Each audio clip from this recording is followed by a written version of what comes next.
क्या लगता है कि चुनाव के बाद अगर नतीजे आपके अनुसार से नहीं रहा तो क्या लगता है बीजेपी के, अगर आपको डिप्टी सीएम का पद देते तो क्या बीजेपी के साथ जाइएगा? तो आपको क्या लगता है कि पिछले 6 महीनों से सब पास है जेबी केसस और जेल कैंप के सुप्रीमो टाइगर जयराम माथुर, तो आज आपका तीसरा लिस्ट जारी होने वाली है, तो क्या कुछ लग रहा है, कैसे रणनीति बनाइएगा आप लोग? देखिए, सबसे पहले शहीद मणिनाथ मंडल को पुष्पांजलि देने आए थे। झारखंड आंदोलन के शहीद हैं, उन्हें नमन करते हैं, उन्हें वंदन करते हैं। और जहाँ तक तीसरी लिस्ट का सवाल है, हम लोग तो बाकी राजनीतिक दलों से बहुत आगे हैं। हालांकि एक चीज़ है, भारतीय जनता पार्टी और आईएसयू के गठबंधन ने एक बहुत बड़ा मास्टर स्ट्रोक खेला है। ये मास्टर स्ट्रोक ये है कि उन्होंने काफ़ी कम समय में चुनाव को करने का कार्य किया है। क्योंकि झारखंड में मुझे लगता है आज 24 सालों के इतिहास में ये पहली बार हुआ है कि 2 चरण में झारखंड का चुनाव होने जा रहा है।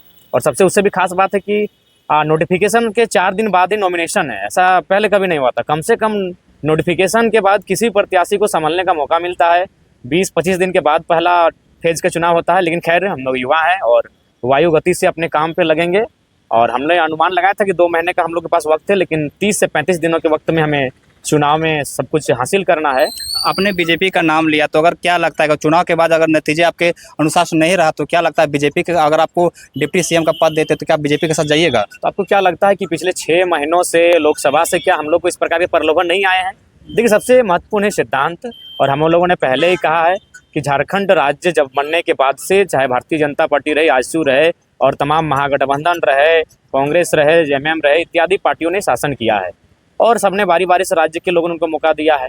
और उन्होंने क्या किया नहीं किया, ये राज्य की जनता के पास है। तो जहाँ तक आपका जो सवाल है भारतीय जनता पार्टी को लेकर, मैं स्पष्ट कहना चाहूँगा कि हम लोगों ने लोकसभा के चुनाव को भी निर्दलीय लड़ा, विधानसभा के चुनाव भी हम लोग अपने पार्टी के दम पे लड़ेंगे और आगे भी हम लोग अपने दम पर चुनाव लड़ेंगे। और अपने जो जनता हमें जो जनादेश देगी, उस जनादेश के साथ हम लोग रहेंगे। लेकिन किसी भी राजनीतिक दल के साथ हमारा कोई संबंध नहीं रहेगा। सोशल मीडिया से बहुत चीजें वायरल हो रही है कि जैसे लग रहा है कि जैसे आप बीजेपी के बी टीम के नाते काम कर रहे हैं, जेएमएम के। आप जेएमएम के खिलाफ तो बोलते हैं पर बीजेपी के खिलाफ नहीं बोलते हैं। नहीं, ये गलत बात है। जब लोकसभा का चुनाव था, हमने सारी बातों को केंद्रित किया था भारतीय जनता पार्टी को लेकर।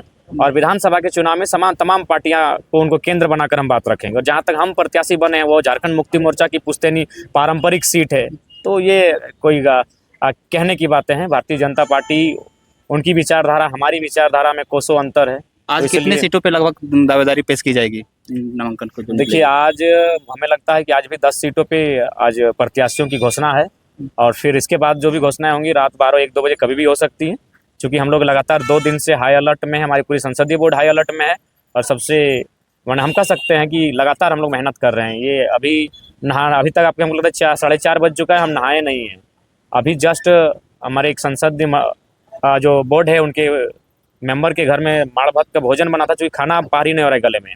हम लोगों ने पिछले 1 सप्ताह से जो मेहनत किया है और शरीर में उसका इतना प्रभाव पड़ा है कि कोई भी सॉलिड फूड पार ही नहीं हो रहा जब तक उसमें लिक्विड का मैंने वो घोल ना बनाया जाए या फिर उसे गीला ना किया जाए। आप लोगों को बहुत कम समय दिया गया चुनाव प्रचार के लिए, तो झारखंड की जनता को क्या कुछ कहिएगा? देखिए, हम झारखंड की जनता से यही कहेंगे कि देखिए, इस बार इस बात के मैंने फिराक में आप ना रहें कि जयराम महतो आपके असेंबली तक पहुँचे। हमारे विचार आपके असेंबली तक, आपके घर तक, आपके द्वार तक, आपके आंगन तक पहुँच चुके हैं। हमारे विचारों में अगर आपको लगे इस राज्य को बदलने की विजन दिख रही है, तो इस बार समर्थन करें। क्योंकि मुझे भी लगता है कि हम लोग जो जनसभा करेंगे प्रत्याशियों को लेकर, तो हमें लगता है कंबाइंड करके करेंगे।